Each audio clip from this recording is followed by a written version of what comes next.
Now, while Subaru didn't invent the boxer engine, many would say they perfected it. They've had a long and cherished motorsport history. The EJ has collected millions of fans worldwide. So let's dive in and see what's so special about the Subaru EJ platform.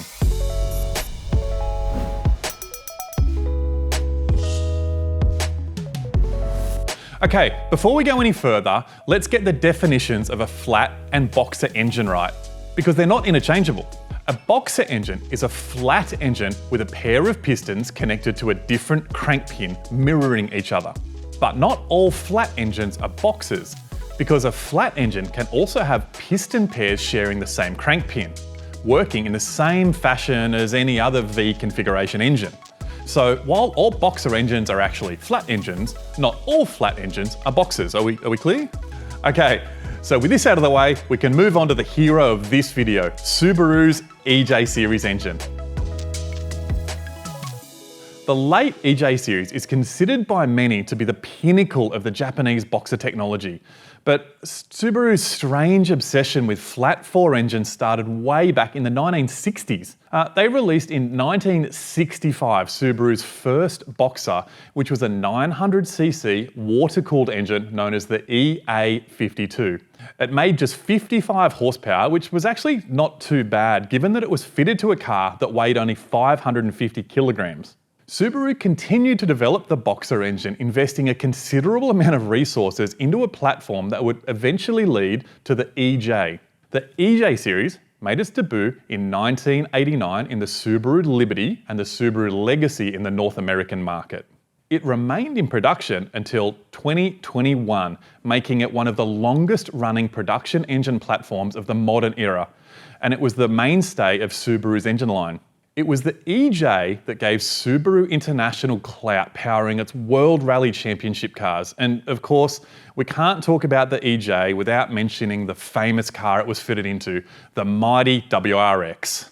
In 1992, Subaru partnered up with British engineering firm ProDrive to develop a new compact chassis. Based on the existing Impreza, it was dubbed WRX, which stands for World Rally Experimental. And it featured an all-new four-wheel drive system and a powerful turbocharged EJ20. The engine was rated at 250 horsepower at all four wheels, but rumour has it actually made closer to 300 horsepower.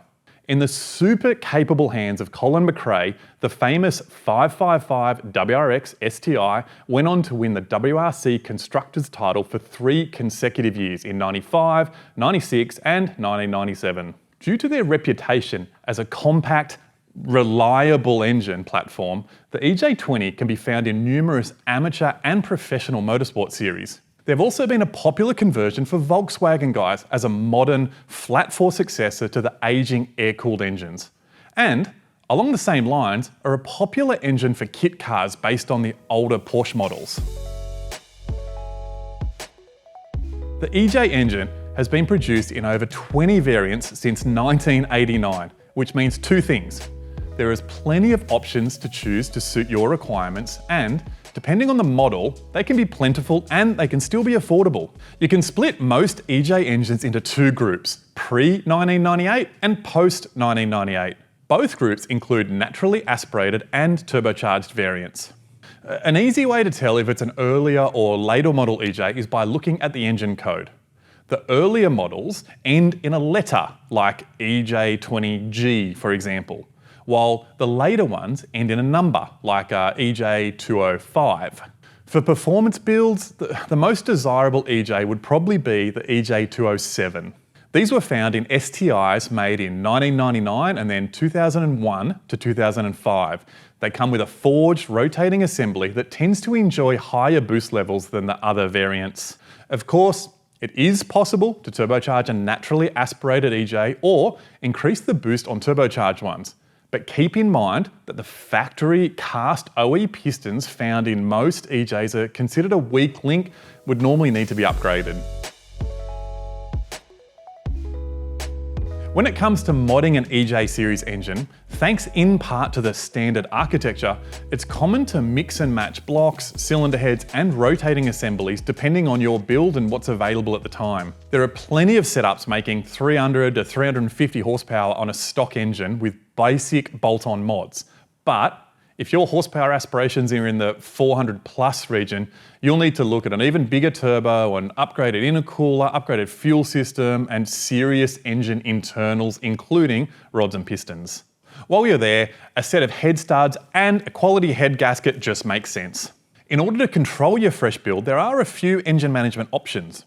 Depending on the year model, the stock ECU is very tunable and can work really well. However, once you start to push an EJ, my preference is always to move to a standalone ECU to take advantage of the engine protection strategies and to know exactly what you're adjusting in order to get a consistent and a guaranteed result.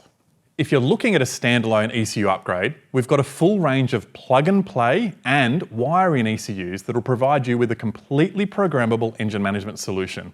The plug and play kits come with this neat adapter box. So one side simply plugs into your Haltech ECU, the other end plugs into your factory harness. Now this is a fantastic option if your wiring harness hasn't been hacked into over the last 10, 15, 20 years as a true plug and play simple solution. Load the supplied base mat, which is supplied in the kit, and you're ready to hit the dyno. It really is that simple. Our plug-in kits covered WRXs from 1993 to 2010, and we've got a complete compatibility list on our website. I'll put that in a link below so you can get to that nice and easy. Just like any engine, there are some caveats. Subaru factory turbocharged engines do have a reputation for burning oil, sticking ringlands, and if abused or mistreated, cracking pistons or worse. Remember that the WRX and the STI models were sold as performance vehicles, and it's safe to assume that every one of them has had a pretty hard life. Even the non-turbo engines will still need a good check over, as the cramped engine bay of a double overhead cam boxer engine or a quad cam makes them difficult and expensive to maintain. Doing a set of spark plugs on some of these models is an ordeal and often skipped over until there is a problem. Now, I mentioned earlier that the factory pistons and connecting rods are considered a weak point and are commonly upgraded in performance builds. But due to the age of these engines, if it's coming apart for any reason, it's worth looking at a set of rods and pistons to ensure reliable operation moving forward. There are some who believe the factory oiling system isn't adequate, but consult your engine builder before pulling the trigger on a high volume oil pump, as there are a lot of differing opinions here. Personally, I'm pretty neutral either way. And of course, there is the head gasket issue. Now, to be clear, there has never been an official head gasket recall by Subaru. And Subaru are actually pretty good with their voluntary recalls. But there's enough solid data out there to say the factory head gaskets are prone to failure at 150 to 200,000 kilometres. And once again, because of its flat 4 layout, replacing head gaskets on an EJ is an expensive job. But geez, they've provided us with a lot of memes, haven't they? It's not all bad news. First, there is some good news. Not all EJs are heavily affected. It seems that the models most prone to head gasket failure are the EJ25s, like the one that we've got right here, produced between about 1996 and 2004. Interestingly, the problem seems to be more prevalent in the naturally aspirated and the single overhead cam variants. So, should that stop you from getting an EJ? Well, look at it this way. If you're planning to put that engine in your race car, then you're probably going to do all the upgrades to the internals, and changing head gaskets will be part of the job anyway. Knowing the common issues and the limitations of what engine work's possible without removing the engine will help in planning your build. Aside from the common problems, and let's face it, every engine has some, the EJ is a snappy and great sounding engine, well, in my opinion, with a low centre of gravity. It's a relatively reliable engine to use as an upgrade in your existing Subaru, an engine swap into a VW or a kit car, or as a fully built monster for your dedicated race car. So without further ado, these things are pretty interesting to pull apart, so let's get out the spanners and see how it all works. Now, if you haven't had the fortune of opening the hood of a WRX to see what the engine looks like, this is it, and it is a little bit unusual from your normal inline 4-cylinder or your V8 style setup. This thing's got a cylinder head on this side, a cylinder head on this side, the intake manifold over the top, the exhaust manifold is normally underneath, and the crankshaft goes down the middle here. Here's the harmonic balancer, and the block or the casing is here and here. So I'll get to it, we'll start stripping it down and we'll get to the part where we've got just the block sitting there. This is very different to the other teardowns that we've done because there's a little bit of a complicated way of getting the rods and pistons out of this thing.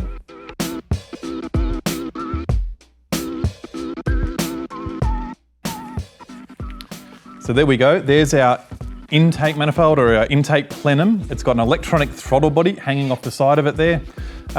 Electronic throttles in these cars were typically introduced around 2006-ish, pre-2006 cable, after electronic throttle.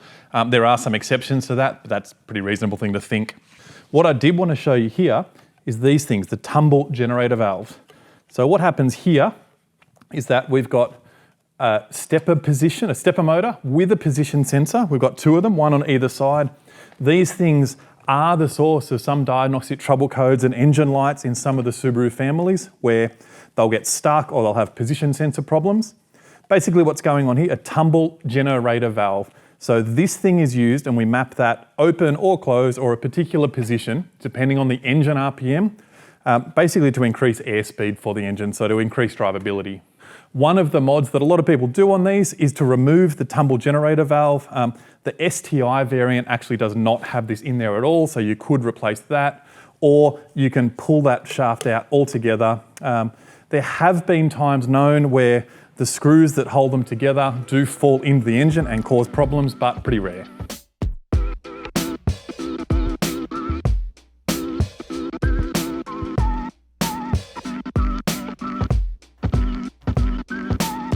There's our fuel injectors there.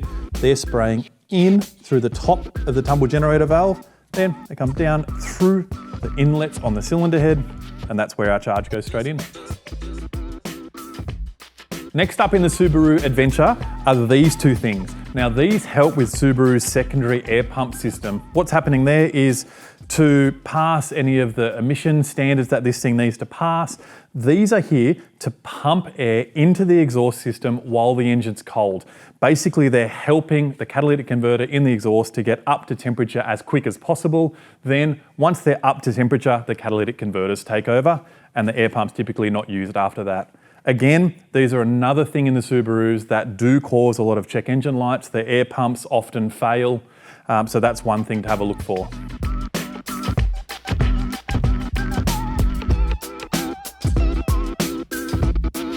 So this thing here is the water neck, and that distributes water from the radiator either side to the engine here and uses O-rings to seal that on the block. There's the factory knock sensor. So 2-wire sensor, and that's the factory position for the knock sensor right there. So there's our crankshaft position sensor out. That's a 2-wire reluctor style sensor. Because it's a Subaru, the camshaft position sensors, I'll pop that one out and I'll pop that one out. I've got a seal there so they don't leak. Are 3-wire Hall effect sensors for the camshaft. A little bit unusual to have a reluctor style crankshaft, Hall effect style camshafts. That's pretty typical of about an 01 onwards model. 2000 models and down had reluctor crank sensors and reluctor cam sensors. So that's a single wire oil pressure switch. That's basically telling us, do you have oil pressure or not? It doesn't actually give us a value. If we need to see a value for the oil pressure, we would typically replace this with a 3-wire full pressure sensor that'll give us the working range of say 0 to 150 PSI. I'll just pop these cam control solenoids out. Interestingly, they look pretty similar to most other engines, the way that they do that oil control. So basically what we're doing with these things is oil pressure is fed into the solenoid, then we either choose to allow it into the cam gear to advance the camshaft, or to sit at a duty cycle that's our hold position to hold the cam in gear, or reduce that duty cycle in order to let the pressure out of the cam gear, in turn retarding the camshaft. Pretty similar principle, pretty similar looking thing across most families of engine. Next up, the timing cover case, and we'll see what's going on inside there.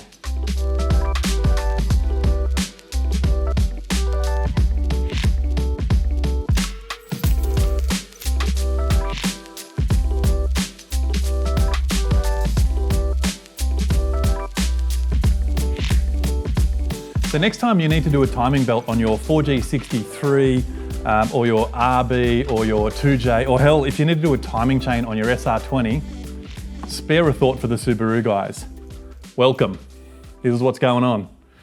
We've got a cylinder head over here, a continuously variable camshaft up here, the fixed exhaust cam down here, the belt, we've got an idler, the crankshaft, we've got the crankshaft position, the tone wheel behind here, that's where the position sensor came out of, just here.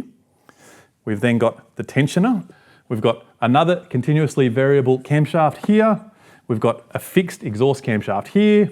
The belt comes here around the water pump, which I'm shocked that in the state that this engine is in, it's actually had a water pump on it.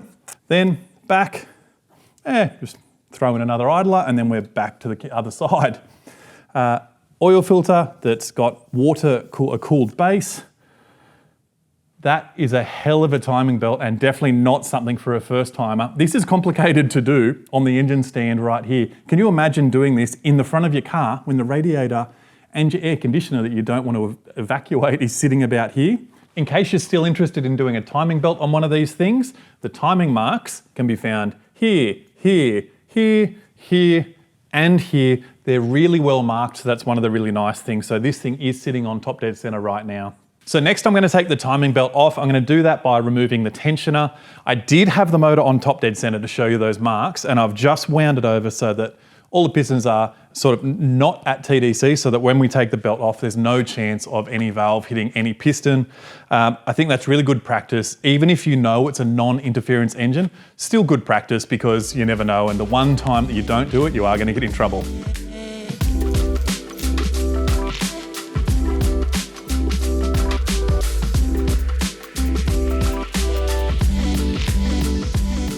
So now that we've got the whole front of the engine stripped, I'm going to flip it. Here we go. And this is a lot more of a familiar sight because we've got a cylinder head up the top. Here we go. One ignition coil out, two ignition coils out. That's a 3-pin coil. It's got a built-in ignition module, quite a powerful ignition system for this style of engine, so they do pretty well. There we go. That's one rocker cover from one side. Sealed with a gasket, bit of blue on there as well, so somebody's been in there tinkering. It's got a bit of silicone everywhere. Probably find that down in the oil filter and the oil pump.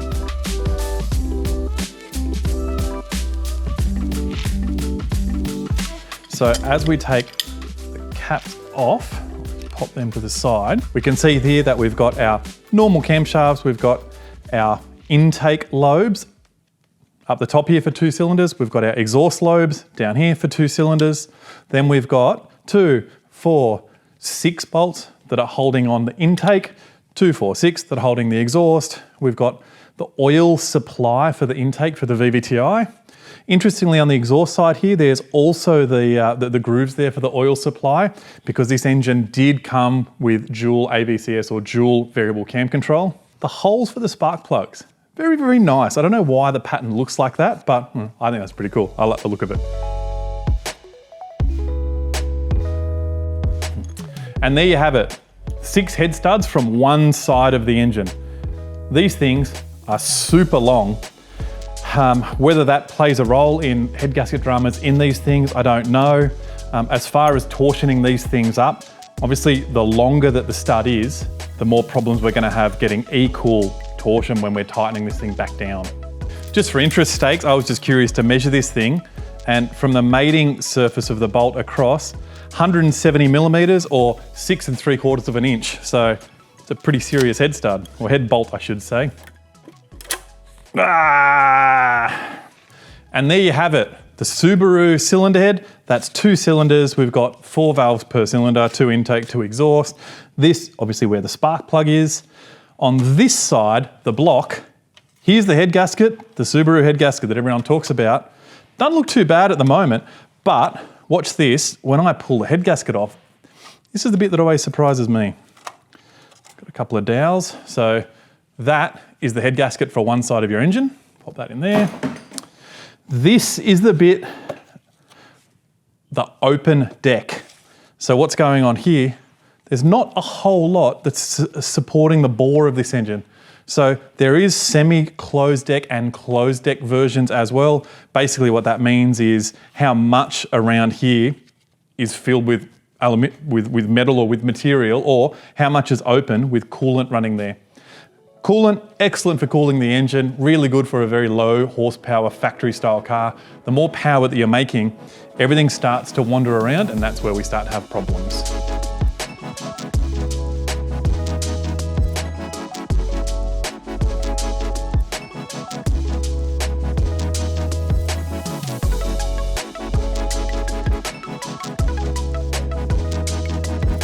There we go, we've got the other side out. We're about to pull the head studs out, but before that, a couple of things to point out on the camshaft.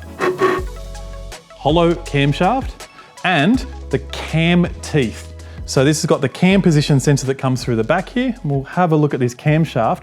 It's got 3 teeth spaced 90 degrees apart. So basically it looks like it could have had 1, 2, 3, 4, and there's 1 tooth missing.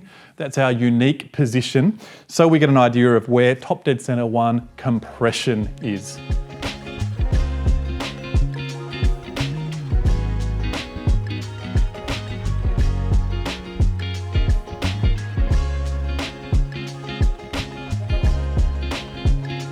Can you believe that? Pulled a cylinder head off both sides of this Subaru, and the head gasket, admittedly a lot of other things on this engine look a little bit nasty.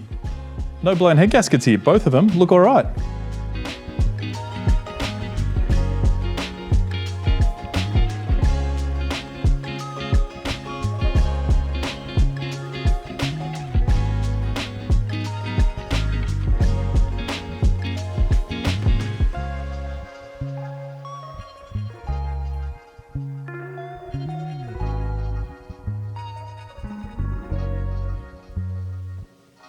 Now here's where things get a little bit interesting with the Subaru. So I've gone through and I've loosened off as much as I possibly can, but we've got some plates inside where the bell housing is now. I want to take it off the stand and put it on the bench. I'm going to take those 2 plates off, because then we've got 1, 2, 3, 4 plugs that we need to pull off. Then we're going to get in through those. We're going to get the retaining clips off the gudgeon pins. Then we're going to hit the pins out. Then that's going to help us pull the whole thing apart. Well, it's the only way to do it.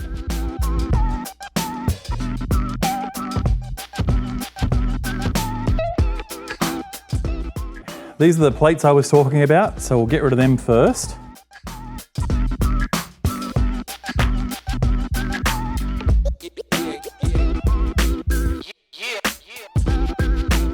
Now with these 2 inspection plates off, you can see what I was talking about. So 1 inspection plate off. If I grab my torch and if we get a close up in here, that looks familiar in there. There's a retaining clip and a gudgeon pin. We get our inspection, hopefully we've lined her up. There she is, there's the other gudgeon pin, and there's a retaining clip there. So I'm going to get my long nose pliers and I'm just going to try and knock both of those out.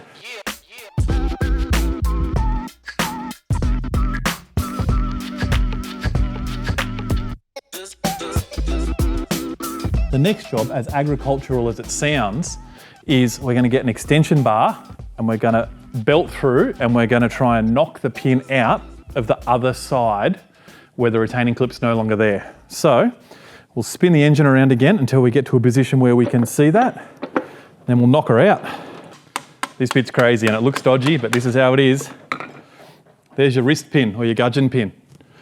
Just came out of the bell housing side and the engine's not apart yet. So that piston is no longer attached to that conrod. 1 down, 3 to go.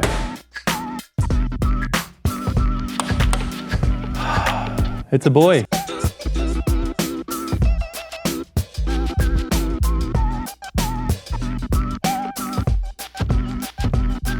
And here we go. It's taken a little bit to get there, but we now split the case. So essentially the block is going to split in 2, which is also our main bearing holder assembly. So when we slip this part apart, we're going to see the crankshaft, whoop, and we're going to see the rods hanging onto the crankshaft, but the pistons are just going to kind of come out of the sleeves because they've got no gudgeon pins on them.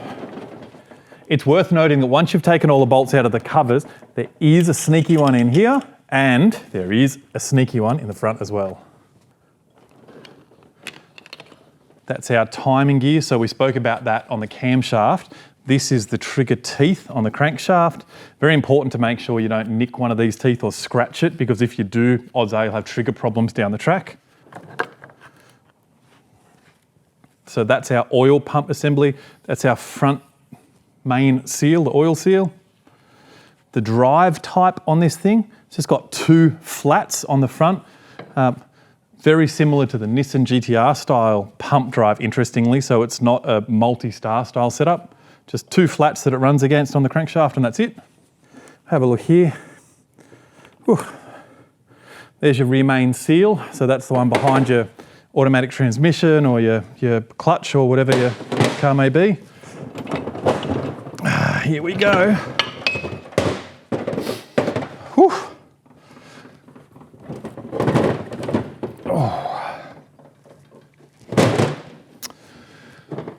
And there you have it. EJ, looks easy, right? So now that we've split the block, I can gently get my hammer in here and I can